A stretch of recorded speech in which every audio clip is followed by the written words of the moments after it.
ਹਾਂ, ਮੈਂ ਜਦੋਂ ਮੱਖਣੀ ਦੇ ਘਰ ਕੋਲੋਂ ਲੰਘਦਾ ਸਾਂ, ਜੇ ਕੋਈ ਵੇਖਦਾ ਨਾ ਹੁੰਦਾ ਤਾਂ ਮੈਂ ਮਾੜਾ ਜਿਹਾ ਸਿਰ ਨੀਵਾਂ ਛੱਡਦਾ ਸਾਂ। ਇੰਨੀ ਕੁ ਮੇਰੀ ਸ਼ਰਧਾ 'ਚੋਂ ਕਿਵੇਂ ਕਿਸੇ ਨੇ ਪਹਾੜ ਬਣਾ ਲਿਆ। ਜਾਂ ਉਹਨਾਂ ਦੇ ਬੂਹੇ ਅੱਗੇ ਬੱਧੀ ਗਾਂ ਜਦੋਂ ਕਿਸੇ ਨੂੰ ਮਾਰਨ ਲੱਗਦੀ ਸੀ ਤਾਂ ਮੈਂ ਦੌੜ ਕੇ ਉਹਨੂੰ ਲੰਘਾ ਆਉਂਦਾ ਸਾਂ। ਇਸ ਗਾਂ ਉੱਤੋਂ ਲੋਕ ਬੜਾ ਚੀਕ ਚਿਹਾੜਾ ਪਾਉਂਦੇ ਸਨ, ਪਰ ਮੈਨੂੰ ਉਹ ਗਾਂ ਨਹੀਂ ਸੀ ਮਾਰਦੀ। ਵਸ ਲੱਗਿਆ ਮੈਂ ਕਿਸੇ ਦਾ ਉਲਾਂਭਾ ਬਣਨ ਨਹੀਂ ਸਾ ਦਿੰਦਾ। ਇੰਨੇ ਕੁ ਹੇਜ ਦੇ ਸ਼ਾਇਦ ਲੋਕਾਂ ਕਿਹੜੇ ਅਰਥ ਕੱਢ ਲਏ। ਗੱਲਾਂ ਹੋਣ ਲੱਗ ਪਈਆਂ। ਦੋ ਮੇਰੇ ਆਪਣੇ ਰਿਸ਼ਤੇਦਾਰ ਮੱਖਣੀ ਨੂੰ ਹੋਰ ਹੀ ਤਰ੍ਹਾਂ ਦੀਆਂ ਨਜ਼ਰਾਂ ਨਾਲ ਵੇਖਦੇ ਸਨ। ਉਹਦੀਆਂ ਗੱਲਾਂ ਮੇਰੇ ਕੋਲੋਂ ਪੁੱਛਦੇ ਸਨ, ਪਰ ਮੈਨੂੰ ਪਤਾ ਹੀ ਕੀ ਸੀ। ਸਿਰਫ ਇੰਨਾ ਪਤਾ ਲੱਗਾ ਸੀ ਕਿ ਅਚਾਨਕ ਮੇਰੇ ਦਿਲ ਦੀ ਮਿੱਟੀ ਕਲੀ ਇੱਥੇ ਖੁੱਲ੍ਹ ਗਈ ਅਤੇ ਉਸ ਵੇਲੇ ਕਿਸੇ ਗੁਆਂਢ ਕਲੀ ਦੇ ਖੁੱਲ੍ਹਣ ਦੀ ਖੁਸ਼ਬੂ ਵੀ ਆਈ। ਦੋ ਕਲੀਆਂ ਦੀ ਥਾਂ ਦੋ ਫੁੱਲ ਇੱਕ ਦੂਜੇ ਵੱਲ ਵੇਖ ਕੇ ਖੁਸ਼ ਹੋ ਰਹੇ ਸਨ। ਉਹ ਦੋਵੇਂ ਹਰ ਤਰ੍ਹਾਂ ਦੀਆਂ ਗੱਲਾਂ ਕਰਨ ਵਾਲੇ ਰਿਸ਼ਤੇਦਾਰ ਮੈਨੂੰ ਆਂਦੇ ਸਨ ਕਿ ਫਲਾਣੇ ਥਾਂ ਉਹਨਾਂ ਦੀ ਇੱਕ ਨਿਵੇਕਲੀ ਬੈਠਕ ਹੈ। ਗੁਰਦੁਆਰੇ ਮੱਖਣੀ ਕਈ ਵਾਰੀ ਜਾਂਦੀ ਸੀ। ਜੇ ਮੈਂ ਇਕੱਲਿਆਂ ਉਹਨੂੰ ਮਿਲਣਾ ਚਾਹਾਂ ਤਾਂ ਉਹ ਮੈਨੂੰ ਆਪਣੀ ਬੈਠਕ ਦੀ ਕੁੰਜੀ ਦੇ ਦੇਣਗੇ। ਮੈਂ ਬੜਾ ਨਾਰਾਜ਼ ਹੋਇਆ। ਉਹਨਾਂ ਮੇਰਾ ਮਖੌਲ ਉਡਾਇਆ, ਪਰ ਉਦਣ ਮੈਨੂੰ ਉਹ ਦੋਵੇਂ ਬੜੇ ਹੀ ਹੈਂਸਿਆਰੇ ਦਿਸਣ ਲੱਗ ਪਏ। ਜਿੱਦਣ ਮੱਖਣੀ ਨੇ ਦੱਸਿਆ ਕਿ ਉਹ ਗੁਰਦੁਆਰਿਓਂ ਨਿਕਲੀ ਹੀ ਸੀ ਕਿ ਕਿਸੇ ਨੇ ਆਖਿਆ ਕਿ ਉਹਨਾਂ ਦੀ ਗਲੀ ਦਾ ਇੱਕ ਮੁੰਡਾ ਨਿਸ਼ਾਨੀਆਂ ਮੇਰੀਆਂ ਦੇ ਕੇ ਟਾਂਗੇ ਹੇਠਾਂ ਆ ਗਿਆ ਸੀ ਅਤੇ ਉਸ ਮਕਾਨ ਵਿੱਚ ਉਹਨੂੰ ਪਾਇਆ ਹੋਇਆ ਸੀ। ਉਸ ਮਕਾਨ ਕੋਲੋਂ ਜਦੋਂ ਉਹ ਪਹੁੰਚੀ ਤਾਂ ਉਹਨੂੰ ਉਹ ਆਦਮੀ ਕਿਤੋਂ ਦਿਸ ਪਿਆ, ਜਿਹਨੂੰ ਵੇਖ ਕੇ ਉਹਦਾ ਜੀਅ ਕਦੇ ਟਿਕਾਣੇ ਨਹੀਂ ਸੀ ਰਹਿ ਸਕਿਆ। ਉਹ ਘਬਰਾ ਕੇ ਮੁੜ ਆਈ, ਪਰ ਅੱਗੋਂ ਗਲੀ ਵਿੱਚ ਮੈਨੂੰ ਵੇਖ ਕੇ ਉਹਦੇ ਸਾਹ ਵਿੱਚ ਸਾਹ ਆਇਆ। ਦਿਨ ਉਡਾਰੀ ਮਾਰਦੇ ਗਏ। ਐਡੇ ਛੋਟੇ ਦਿਨ ਮੈਂ ਸਾਰੀ ਉਮਰ ਕਦੀ ਨਹੀਂ ਸੀ ਵੇਖੇ। ਕੱਲ੍ਹ ਅਜੇ ਇਮਤਿਹਾਨ ਦੇ ਭਾਰੋਂ ਹੌਲਾ ਹੋ ਕੇ ਆਇਆ ਸਾਂ। ਅੱਜ ਨਤੀਜੇ ਦਾ ਸਹਿਮ ਛਾ ਗਿਆ। ਪਤਾ ਨਹੀਂ ਨਤੀਜਾ ਕਿਹੋ ਜਿਹਾ ਨਿਕਲੇ ਅਤੇ ਮੱਖਣੀ ਦੇ ਸਾਹਮਣੇ ਮੈਂ ਫੇਲ ਨਹੀਂ ਸੀ ਹੋਣਾ ਚਾਹੁੰਦਾ। ਮੱਖਣੀ 2 ਦਿਨਾਂ ਦੀ ਸਹੁਰੇ ਗਈ ਹੋਈ ਸੀ। ਅੱਜ ਉਹਦੀ ਉਡੀਕ ਸੀ। ਉਹ ਆਈ ਨਾ। ਨਤੀਜੇ ਦੀ ਤਾਰੀਖ ਮੁਕਰਰ ਨਹੀਂ ਸੀ। ਇੱਕ ਖੱਤ ਮੈਂ ਮੱਖਣੀ ਲਈ ਲਿਖਿਆ। ਉਹਨਾਂ ਦੇ ਘਰ ਸਾਹਮਣੇ ਇੱਕ ਮੁੰਡੇ ਨੂੰ ਮੈਂ ਪੜ੍ਹਾਇਆ ਕਰਦਾ ਸਾਂ। ਉਹਦੇ ਘਰ ਵਾਲੇ ਆਪਣੇ ਮੁੰਡੇ ਦੀ ਪੜ੍ਹਾਈ ਕਰਕੇ ਖੁਸ਼ ਸਨ। ਮੈਂ ਖੁਸ਼ ਸਾਂ ਕਿ ਅੰਦਰ ਬਾਹਰ ਫਿਰਦੀ ਮੱਖਣੀ ਮੈਨੂੰ ਦਿਸ ਪੈਂਦੀ ਸੀ। ਆਪਣੇ ਸ਼ਾਗਿਰਦ ਨੂੰ ਮੱਖਣੀ ਲਈ ਖੱਤ ਦੇ ਕੇ ਮੱਖਣੀ ਦਾ ਸ਼ਹਿਰ ਛੱਡ ਆਇਆ। ਇਸ ਖੱਤ ਨੇ ਕਈ ਪੁਆੜੇ ਪਾਏ ਅਤੇ ਮੱਖਣੀ ਤੱਕ ਪੁੱਜਾ ਵੀ ਨਾ। ਉਸ ਵੀ ਮੈਨੂੰ 2 ਖੱਤ ਲਿਖੇ, ਪਰ ਉਹ ਵੀ ਕਿਸੇ ਬੇਕਸੂਰ ਕਾਸਟ ਦੀ ਮਾਰ ਕੁਟਾਈ ਤੋਂ ਅਗਾਂਹ ਕਿਸੇ ਮੰਜ਼ਿਲ ਤੱਕ ਨਾ ਪੁੱਜ ਸਕੇ। ਉਹੀ ਇੱਕ ਜਵਾਬੀ ਖੱਤ ਚੌਖਟੇ ਵਿੱਚ ਜੜਿਆ ਮੇਰੀ ਪਿਆਰ ਮਲਕੀਅਤ ਬਣਿਆ ਰਿਹਾ। 1 ਵਰ੍ਹੇ ਬਾਅਦ ਮੇਰਾ ਵਿਆਹ ਹੋ ਗਿਆ। ਪਹਿਲੀ ਰਾਤ ਆਪਣੀ ਪਤਨੀ ਅੱਗੇ ਮੈਂ ਮੱਖਣੀ ਦੀਆਂ ਗੱਲਾਂ ਹੀ ਕੀਤੀਆਂ। ਉਹਨਾਂ ਨੂੰ ਨੀਂਦਰ ਆ ਗਈ। ਮੈਂ ਬੜਾ ਨਿਰਾਸ਼ ਹੋਇਆ ਕਿ ਕਿਉਂ ਉਹਨਾਂ ਨੂੰ ਮੇਰੀਆਂ ਗੱਲਾਂ ਵਿੱਚ ਕੋਈ ਦਿਲਚਸਪੀ ਨਹੀਂ ਸੀ। ਉਸ ਤੋਂ ਬਾਅਦ ਮੇਰੀ ਜ਼ਿੰਦਗੀ ਹਾਦਸਿਆਂ ਨਾਲ ਭਰੀ ਗਈ। ਪਹਿਲਾਂ ਤਕਦੀਰ ਨੇ ਆਪਣੇ ਦੇਸ਼ ਵਿੱਚ ਮੈਨੂੰ ਪੁਆਇਆ, ਫਿਰ ਬਸਰੇ, ਈਰਾਨ, ਅਮਰੀਕਾ, ਇੰਗਲਾਨਿਸਤਾਨ, ਅਫਰੀਕਾ, ਯੂਰਪ, ਕੈਨੇਡਾ ਵਿੱਚ ਘੁਮਾਇਆ। ਮੱਖਣੀ ਦੇ ਨਕਸ਼ ਮੈਂ ਚੰਗੀ ਤਰ੍ਹਾਂ ਕਦੇ ਵੇਖੇ ਹੀ ਨਹੀਂ ਸੀ। ਹੁਣ ਬਿਲਕੁਲ ਹੀ ਭੁੱਲ ਗਏ, ਪਰ ਬਿਰਖ ਦੇ ਰਸ ਵਾਂਗ ਮੇਰੇ ਹਰ ਅਮਲ ਵਿੱਚ ਮੇਰਾ ਇਹ ਪਹਿਲਾ ਪਿਆਰ ਰਚਿਆ ਰਿਹਾ। ਮੈਂ ਹੋਰ ਵੀ ਪਿਆਰ ਕੀਤੇ, ਪਰ ਮੇਰੇ ਸਾਰੇ ਪਿਆਰ ਇੱਕੋ ਸ਼ੋਅ ਸਾਗਰ ਵਿੱਚ ਉੱਠੀਆਂ ਵੱਡੀਆਂ ਛੋਟੀਆਂ ਲਹਿਰਾਂ ਸਨ। 20 ਵਰ੍ਹੇ ਉਸ ਦਿਨ ਨੂੰ ਗੁਜ਼ਰ ਗਏ ਸਨ ਜਿਸ ਦਿਨ ਮੱਖਣੀ ਨੇ ਆਪਣੀ ਝੱਜਰ 'ਚੋਂ ਮੈਨੂੰ ਪਾਣੀ ਪਿਲਾਇਆ ਸੀ। ਉਹ ਪਾਣੀ ਜਾਪਦਾ ਸੀ ਅਜੇ ਵੀ ਮੇਰੇ ਲਹੂ ਵਿੱਚ ਸੀ। ਹੁਣ ਮੈਂ ਸਰਕਾਰੀ ਰੇਲਵੇ ਦਾ ਇੰਜੀਨੀਅਰ ਸਾਂ। ਇੱਕ ਦਰਿਆ ਉੱਤੇ ਪੁਲ ਬਣਾ ਰਿਹਾ ਸਾਂ। ਹਜ਼ਾਰਾਂ ਆਦਮੀ ਉਸ ਪੁਲ ਉੱਤੇ ਕੰਮ ਕਰਦੇ ਸਨ। ਮੈਂ ਮੱਖਣੀ ਦੇ ਸ਼ਹਿਰ ਫੇਰ ਵੀ ਗਿਆ ਸਾਂ, ਪਰ ਉਹ ਮੈਨੂੰ ਕਦੇ ਨਹੀਂ ਸੀ ਮਿਲੀ। ਉਹਦੇ ਘਰ ਅੱਗੇ ਮੇਰਾ ਸਿਰ ਉਸੇ ਤਰ੍ਹਾਂ ਝੁਕ ਜਾਂਦਾ ਸੀ। ਉਹਦੇ ਪੇਕੇ ਹੁਣ ਗਰੀਬ ਹੋ ਗਏ ਸਨ। ਉਹਨਾਂ ਦੇ ਬੂਹੇ 'ਤੇ ਗਾਂ ਨਹੀਂ ਸੀ ਵੱਜੀ ਹੁੰਦੀ, ਪਰ ਉਹ ਕੁੰਡਾ ਅਜੇ ਕੰਧ ਵਿੱਚ ਹੀ ਸੀ, ਜਿਹਦੇ ਨਾਲੋਂ ਮੈਂ ਕਈ ਵਾਰੀ ਉਸ ਦੀ ਗਾਂ ਦਾ ਰੱਸਾ ਫੜਿਆ ਸੀ। ਇੱਕ ਵਾਰੀ ਅੱਖ ਬਚਾ ਕੇ ਮੈਂ ਇਸ ਕੁੰਡੇ ਨੂੰ ਚੁੰਮਿਆ ਵੀ ਸੀ। ਮੈਂ ਸੁਣਿਆ ਸੀ ਮੱਖਣੀ ਦਾ ਪਤੀ ਬੜਾ ਸ਼ਰਾਬੀ ਸੀ। ਉਸ ਆਪਣੀ ਜਾਇਦਾਦ ਖਰਾਬ ਕਰ ਛੱਡੀ ਸੀ। ਮੱਖਣੀ ਦੇ 2 ਬੱਚੇ ਸਨ। ਮੱਖਣੀ ਬੜੀ ਨਾਖੁਸ਼ ਸੀ।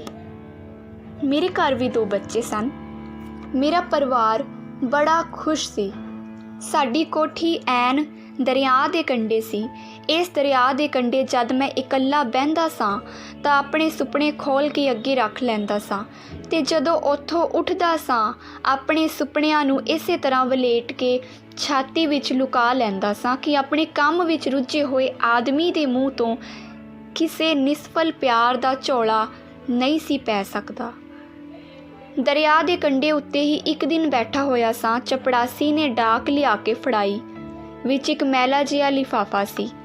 ਚੰਗੀ ਸੁਥਰੀ ਡਾਕ ਵਿੱਚ ਮੈਨੂੰ ਲਿਫਾਫਾ ਆਪਣਾ ਨਾ ਜਾਪਿਆ। ਮੋੜਨ ਹੀ ਲੱਗਾ ਸਾਂ ਕਿ ਸਿਰਨਾਵਾ ਠੀਕ ਆਪਣਾ ਹੀ ਦਿਸਿਆ। ਖੋਲ੍ਹਿਆ। ਮਜ਼ਮੂਨ ਦੁੱਖ ਭਰਿਆ ਸੀ। ਪਰ ਪਤਾ ਨਹੀਂ ਪੜ੍ਹ ਕੇ ਮੈਨੂੰ ਦੁੱਖ ਕਿਉਂ ਨਾ ਹੋਇਆ। ਸਗੋਂ ਜਾਪਿਆ ਜੇ ਉਹ ਮੋਜੀ ਵਹਿੰਦੇ ਦਰਿਆ ਨੂੰ ਅਚਾਨਕ ਜ਼ਰਾ ਕੁ ਵੱਲ ਪਾ ਕੇ ਕੰਢੇ ਬੈਠੇ ਪਿਆਸੇ ਦੇ ਦਿਲ ਵਿੱਚੋਂ ਵਗ ਤੁਰਨ ਦਾ ਵਲੇਲ ਉੱਠਿਆ ਅਤੇ ਉਮਰਾਂ ਦੇ ਬੰਨ੍ਹ ਉਸਨੇ ਤੋੜ ਕੱਢੇ। ਐਨੀ ਉਮਰ ਹਰ ਵਗਦੇ ਪਾਣੀ ਤੋਂ ਆਸ ਰੱਖੀ ਕਿ ਕਦੇ ਉਹ ਕੋਈ ਖੱਤ ਰੋੜ ਕੇ ਲਿਆਵੇਗਾ। ਨਹਿਰਾਂ ਦਰਿਆਵਾਂ ਵਿੱਚ ਕਾਗਜ਼ ਦੀਆਂ ਪੇੜੀਆਂ ਵਿੱਚ ਸਾਂਭ ਕੇ ਮੈਂ ਕਈ ਖੱਤ ਰੋੜੇ ਸਨ। ਕਦੇ ਤਕਦੀਰ ਨੂੰ ਗਲਤੀ ਲੱਗ ਜਾਏ, ਇਹ ਬੇੜੀ ਉਹਨਾਂ ਹੱਥਾਂ ਤੱਕ ਪੁੱਜ ਜਾਏ ਜਿਨ੍ਹਾਂ ਹੱਥਾਂ ਤੱਕ ਮੈਂ ਨਹੀਂ ਪੁੱਜ ਸਕਿਆ। 19 ਵਰ੍ਹਿਆਂ ਦੀ ਉਡੀਕ ਪਿੱਛੋਂ ਉਹ ਖੱਤ ਆਇਆ। ਮੈਂ ਪੜ੍ਹਿਆ। ਮੇਰੇ ਪਿਆਰੇ ਭਰਾ ਜੀ, ਤੁਸੀਂ ਆਪਣੀ ਮੱਖਣੀ ਨੂੰ ਭੁੱਲੇ ਨਹੀਂ, ਮੈਨੂੰ ਪਤਾ ਹੈ। ਤੁਸੀਂ ਜਦੋਂ ਕਦੇ ਇੱਥੇ ਆਏ ਤੁਸਾਂ ਮੇਰੀ ਬਾਬਤ ਪੁੱਛਿਆ, ਮੈਨੂੰ ਪਤਾ ਲੱਗਦਾ ਰਿਹਾ ਏ। ਤੁਸੀਂ ਬੜੇ ਖੁਸ਼ ਹੁੰਦੇ ਜੇ ਉਦੋਂ ਮੇਰਾ ਖੱਤ ਤੁਹਾਨੂੰ ਪੁੱਜ ਜਾਂਦਾ। 2 ਖੱਤ ਮੈਂ ਲਿਖੇ ਪਰ ਉਹ ਸਾਡੇ ਸ਼ਹਿਰੋਂ ਬਾਹਰ ਨਹੀਂ ਗਏ। ਤੁਹਾਡੀ ਖੁਸ਼ੀ ਉਹ ਬਣ ਨਾ ਸਕੇ, ਮੇਰੀ ਮੁਸੀਬਤ ਉਹ ਜ਼ਰੂਰ ਬਣਦੇ ਰਹੇ। ਹੁਣ ਦੁੱਖਾਂ ਨੇ ਮੈਨੂੰ ਆਜ਼ਾਦੀ ਦੁਆ ਦਿੱਤੀ। ਜਿਹੜੀ ਇਸ ਵੇਲੇ ਦੁਖੀ ਹਾਂ ਓਡੀ ਆਜ਼ਾਦ ਵੀ ਹਾਂ। ਤੁਹਾਨੂੰ ਲਿਖ ਸਕਦੀ ਹਾਂ ਪਰ ਸ਼ਾਇਦ ਹੁਣ ਤੁਸੀਂ ਮੈਨੂੰ ਮਿਲ ਕੇ ਖੁਸ਼ ਨਾ ਹੋ ਸਕੋ। ਉਹ ਜਾਣੇ ਤੁਸੀਂ ਮੇਰੀ ਲੋੜ ਤਾਂ ਪੂਰੀ ਕਰ ਸਕਦੇ ਹੋ। ਮੇਰੇ ਪਤੀ ਸ਼ਰਾਬ ਦੀ ਹਾਲਤ ਵਿੱਚ ਮੋਏ ਲੱਭੇ। ਘਰ ਦਾ ਉਜਾੜਾ ਉਹ ਦੇਰ ਨਾ ਕਰ ਚੁੱਕੇ ਸਨ। ਘਾਟਿਆਂ ਨੇ ਭਰਾਵਾਂ ਦਾ ਹੱਥ ਵੀ ਮਾੜਾ ਕਰ ਦਿੱਤਾ ਹੈ। ਮੈਂ ਮਸ਼ੀਨ ਚਲਾ ਕੇ ਗੁਜ਼ਾਰਾ ਕਰਦੀ ਹਾਂ। 2 ਬੱਚਿਆਂ ਨੂੰ ਪਾਲਦੀ ਹਾਂ ਪਰ 2 ਆਦਮੀ ਹਨ ਜਿਨ੍ਹਾਂ ਸਹੁੰ ਖਾਧੀ ਹੋਈ ਹੈ ਕਿ ਮੈਨੂੰ ਆਰਾਮ ਨਾਲ ਜਿਉਣ ਨਹੀਂ ਦੇਣਾ। ਇਹ ਉਹੀ ਹਨ ਜਿਨ੍ਹਾਂ ਤੁਹਾਡੇ ਹਾਦਸੇ ਦਾ ਬਹਾਨਾ ਪਾ ਕੇ ਮੈਨੂੰ ਠੱਗਣਾ ਚਾਹਿਆ ਸੀ। ਮੈਨੂੰ ਸਿਰਫ ਤੁਹਾਡੇ ਆਸਰੇ ਦੀ ਲੋੜ ਹੈ। ਆਪਣੇ ਕੋਲ ਮੈਨੂੰ ਬੁਲਾ ਲਵੋ। ਆਪਣੇ ਨੇੜੇ ਮੈਨੂੰ ਮਕਾਨ ਲੈ ਦਿਓ। ਮੈਂ ਭਾਬੀ ਜੀ ਨੂੰ ਕੋਈ ਉਲਾਮਾ ਨਹੀਂ ਦਵਾਂਗੀ। ਮੈਂ ਮਜ਼ਦੂਰੀ ਕਰਾਂਗੀ। ਮੇਰੇ ਬੱਚੇ ਤੁਹਾਡੀ ਨਜ਼ਰ ਹੇਠ ਪਲਣਗੇ। ਉਹ ਕਿਤੇ ਆਪਣੇ ਪਿਓ ਵਰਗੇ ਨਾ ਹੋ ਜਾਣ। ਜੇ ਤੁਸੀਂ ਇਹ ਮਦਦ ਮੇਰੀ ਨਾ ਕਰ ਸਕੇ ਤਾਂ ਮੈਨੂੰ ਛੇਤੀ ਲਿਖ ਦੇਣਾ। ਇਹ ਥਾਂ ਬੜੀ ਛੇਤੀ ਮੈਨੂੰ ਛੱਡਣਾ ਚਾਹੀਦਾ ਹੈ ਜਿਹੜੀ ਤੁਹਾਨੂੰ ਕਦੇ ਨਹੀਂ ਭੁੱਲ ਸਕੀ। ਮੱਖਣੀ। ਉਹਦਾ ਖੱਤ ਮੈਂ ਝੋਲੀ ਵਿੱਚ ਰੱਖ ਲਿਆ। ਮੇਰਾ ਟੁੱਟਾ ਸੁਪਨਾ ਫੇਰ ਸ਼ੁਰੂ ਹੋ ਗਿਆ। ਉਹ ਮੇਰੇ ਨੇੜੇ ਰਹਿ ਸਕੇਗੀ। ਉਹਨੂੰ ਹੁਣ ਕੋਈ ਨਹੀਂ ਦੁਖਾ ਸਕੇਗਾ। ਕਿਸੇ ਦੀ ਮਜ਼ਾਲ ਨਹੀਂ ਉਹਦੀ ਵਾਹ ਵੇਲ ਵੇਖ ਸਕੇ। ਮੱਖਣੀ ਨੂੰ ਧਨ ਦੀ ਲੋੜ ਨਹੀਂ ਪਰ ਉਹ ਮੈਨੂੰ ਇਸ ਗੱਲੋਂ ਤਾਂ ਨਹੀਂ ਰੋਕਣ ਲੱਗੀ ਕਿ ਉਹਦੇ ਬੱਚਿਆਂ ਨੂੰ ਆਪਣੇ ਬੱਚਿਆਂ ਨਾਲ ਪਾਲਾਂ। ਮੈਨੂੰ ਆਪਣੀ ਪਤਨੀ ਦਾ ਖਿਆਲ ਆ ਗਿਆ। ਉਹਨਾਂ ਨੂੰ ਮੈਂ ਆਪਣੇ ਵਿਆਹ ਦੀ ਪਹਿਲੀ ਰਾਤੇ ਮੱਖਣੀ ਦੀ ਕਹਾਣੀ ਸੁਣਾ ਕੇ ਨਾਰਾਜ਼ ਕੀਤਾ ਸੀ। ਉਹ ਜੇ ਨਾ ਮੰਨੇ, ਨਹੀਂ ਮੈਂ ਮਨਾ ਲਵਾਂਗਾ। ਮੇਰਾ ਸੁਪਨਾ ਫੇਰ ਗੰਢਿਆ ਗਿਆ। ਜਿਹਾ ਚਾਹੁਣਗੇ ਉਹੋ ਜਿਹਾ ਬਣ ਕੇ ਵਿਖਾਵਾਂਗਾ। ਉਹ ਜੇ ਆਖਣਗੇ ਤਾਂ ਮੈਂ ਮੱਖਣੀ ਨਾਲ ਬੋਲਾਂਗਾ ਵੀ ਨਹੀਂ। ਮੈਂ ਕਿਸੇ ਹੋਰ ਇਸਤਰੀ ਨਾਲ ਵੀ ਨਹੀਂ ਬੋਲਾਂਗਾ। ਉਹ ਸਿਰਫ ਮੱਖਣੀ ਨੂੰ ਆਪਣੀ ਹਿਫਾਜ਼ਤ ਦੇ ਦੇਣ। ਮੈਂ ਸਿਉਣ ਵਾਲੇ ਕੱਪੜਿਆਂ ਦਾ ਢੇਰ ਉਸ ਦੇ ਅੱਗੇ ਮੁੱਕਣ ਨਹੀਂ ਦਿਆਂਗਾ। ਸੈਂਕੜੇ ਬਾਬੂ ਮਿਸਤਰੀ ਮੇਰੇ ਅਸਰ ਹੇਠਾਂ ਹਨ। ਜ਼ਿੰਦਗੀ ਦੀ ਚੱਲਦੀ ਫਿਲਮ ਖੜੋ ਗਈ। ਚੱਲਦਾ ਸਮਾਂ ਮੱਧਮ ਹੋ ਗਿਆ। ਪਿਛਲੇ 20ਵੇਂ ਵਰ੍ਹੇ ਦਾ 1 ਮਹੀਨਾ ਤਿੱਖੇ ਫੋਕਸ ਵਿੱਚ ਆ ਗਿਆ। ਘਰ ਜਾ ਕੇ ਮੈਂ ਆਪਣਾ ਬਾਕਸ ਖੋਲ੍ਹਿਆ। ਮੱਖਣੀ ਦਾ ਕਾਰਡ ਚੌਕਟੇ ਵਿੱਚੋਂ ਦੇਰ ਦਾ ਲੈ ਗਿਆ ਹੋਇਆ ਸੀ। ਕੱਢ ਕੇ ਵੇਖਿਆ, ਚੁੰਮਿਆਂ 'ਤੇ ਰੱਖ ਦਿੱਤਾ। ਉਹਦੇ ਨਾਲ ਹੀ ਕਾਗਜ਼ ਵਿੱਚ ਲਪੇਟੀ ਇੱਕ ਅਧਿਆਨੀ ਪਈ ਹੋਈ ਸੀ, ਜਿਹੜੀ 20 ਵਰ੍ਹੇ ਹੋਏ ਮੱਖਣੀ ਨੇ ਆਪਣੀ ਛੋਟੀ ਭੈਣ ਦੇ ਹੱਥ ਭੇਜੀ ਸੀ, ਇਹ ਕਹਿ ਕੇ ਉਸ ਜਵਾਬੀ ਕਾਰਡ ਦਾ ਮੁੱਲ ਜਿਹੜਾ ਤੁਸੀਂ ਹੱਟੀ ਪੁੱਛ ਕੇ ਖਰੀਦਿਆ। ਪਤਨੀ ਨੂੰ ਮੈਂ ਮੱਖਣੀ ਦਾ ਅੱਜ ਆਇਆ ਖੱਤ ਦਿੱਤਾ। ਉਹ ਖੱਤ ਪੜ੍ਹਦੇ ਸਨ, ਮੈਂ ਉਹਨਾਂ ਦੇ ਮੂੰਹ ਤੋਂ ਆਪਣੀ ਕਿਸਮਤ ਪੜ੍ਹਦਾ ਸਾਂ। ਰਾਤ ਸਾਰੀ ਅਸੀਂ ਗੱਲਾਂ ਕਰਦੇ ਰਹੇ। ਇਸ ਮੇਰੇ ਪਿਆਰ ਦੀ ਸੱਚਾਈ ਜੇ ਕਿਸੇ ਨੂੰ ਲੱਭ ਸਕਦੀ ਹੈ ਤਾਂ ਉਹ ਮੇਰੀ ਪਤਨੀ ਨੂੰ ਲੱਭ ਸਕਦੀ ਹੈ। ਉਹਨਾਂ ਵੇਖ ਲਿਆ ਸੀ ਕਿ ਪਹਿਲੀ ਰਾਤੇ ਤੇ ਫਿਰ ਕਈ ਵਾਰੀ ਉਹਨਾਂ ਦਾ ਪਤੀ, ਜਿਸ ਨੂੰ ਮੂਰਖ ਸਮਝਣ ਦਾ ਹੀਆ ਸੌਖਾ ਨਹੀਂ, ਮੱਖਣੀ ਦੀ ਗੱਲ ਕਰਦਿਆਂ ਬਾਲਾਂ ਨਾਲੋਂ ਵੀ ਅਵਾਣਾ ਜਾਪਦਾ ਸੀ। ਇੱਕ ਮੈਲਾ ਜਿਹਾ ਕਾਰਡ ਉਹਦਾ ਵਿਰਸਾ ਸੀ, ਇੱਕ ਤਾਂਬੇ ਦੀ ਅਧਿਆਨੀ ਉਹਦਾ ਖਜ਼ਾਨਾ ਸੀ, ਤੇ ਜੂਠੇ ਗਲਾਸ ਵਿੱਚੋਂ ਸੁੱਚਾ ਪਾਣੀ ਪੀਣਾ ਉਹਦਾ ਸੁਨਹਿਰੀ ਕਾਰਨਾਮਾ ਸੀ। ਉਹ ਮੰਨ ਗਏ। ਆਪਣੀ ਕੋਠੀ ਦਾ ਹੀ ਇੱਕ ਕਮਰਾ ਖਾਲੀ ਕਰਕੇ ਉਹਦੇ ਨਾਲ ਇੱਕ ਹੋਰ ਕੱਚੇ ਸਲੀਪਰਾਂ ਦਾ ਕਮਰਾ ਬਣਵਾਉਣਾ ਉਹਨਾਂ ਮਨਜ਼ੂਰ ਕਰ ਲਿਆ। ਦੂਜੇ ਦਿਨ ਕੱਪੜੇ ਖਰੀਦ ਲਏ, ਬੱਚਿਆਂ ਦੇ ਸਲੀਪਿੰਗ ਸੂਟ, ਸਾਰੇ ਘਰ ਦੇ ਕੱਚੇ ਬਨੈਣਾ ਪਰਦੇ ਉਛਾੜ ਤੇ ਜੋ ਕੁਝ ਹੋਰ ਮੱਖਣੀ ਸਿਉਂ ਸਕੇਗੀ। ਅੱਜ ਸ਼ਾਮ ਦੀ ਗੱਡੀ। ਮੱਖਣੀ ਨੇ ਆਉਣਾ ਸੀ। ਸਟੇਸ਼ਨ ਸਾਡੀ ਕੋਠੀ ਤੋਂ 3 ਮੀਲ ਸੀ।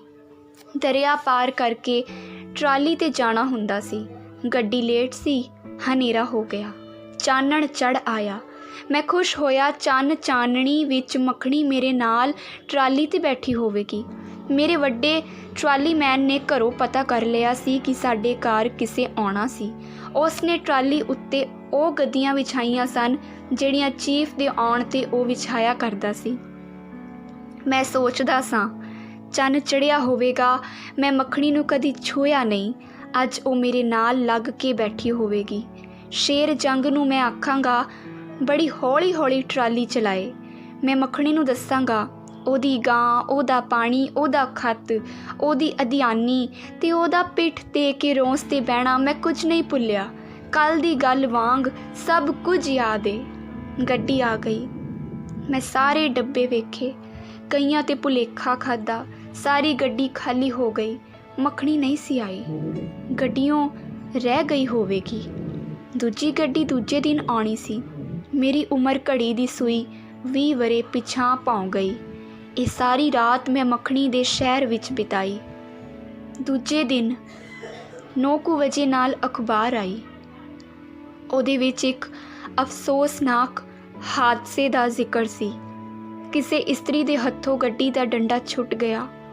ਉਹ ਪਲੇਟਫਾਰਮ ਦੀ ਕੰਧ 'ਤੇ ਗੱਡੀ ਦੇ ਪਾਏਦਾਨ ਵਿੱਚ ਚਿਥੜੀ ਗਈ।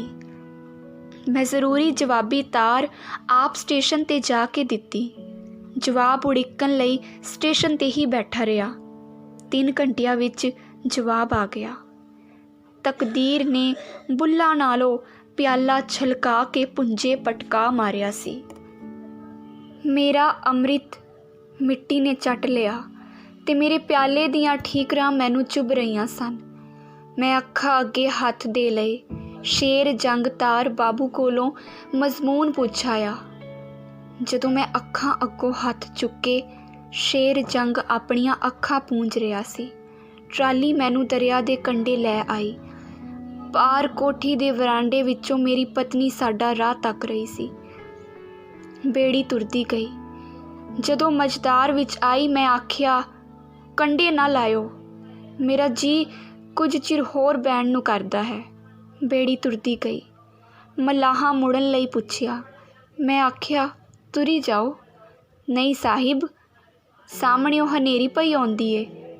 ਕੋਈ ਪਰਵਾਹ ਨਹੀਂ, ਤੁਰੀ ਜਾਓ। ਪਰ ਸ਼ੇਰ ਜੰਗ, ਮੇਰਾ ਵੱਡਾ ਟਰਾਲੀਮੈਨ, ਬੜੇ ਰੋਬ ਵਾਲਾ ਆਦਮੀ ਸੀ। ਉਸ ਮਲਾਹਾਂ ਨੂੰ ਕੰਢੇ ਲਾਉਣ ਲਈ ਹੁਕਮ ਦਿੱਤਾ। ਹਨੇਰੀ ਹੋਰ ਵੱਧ ਗਈ। ਮਸਾਂ 5 ਗਜ਼ ਕੰਢਾ ਰਹਿੰਦਿਆਂ ਉਲਟ ਪੁਲਟ ਪੈਂਦੀ ਬੇੜੀ ਪੁੱਠੀ ਹੋ ਗਈ। ਕੱਪੜੇ ਭਿੱਜੇ, ਪਰ ਉਂਝ ਸਹੀ ਸਲਾਮਤ ਮੈਂ ਕੰਢੇ 'ਤੇ ਖਲੋਤਾ ਸਾਂ।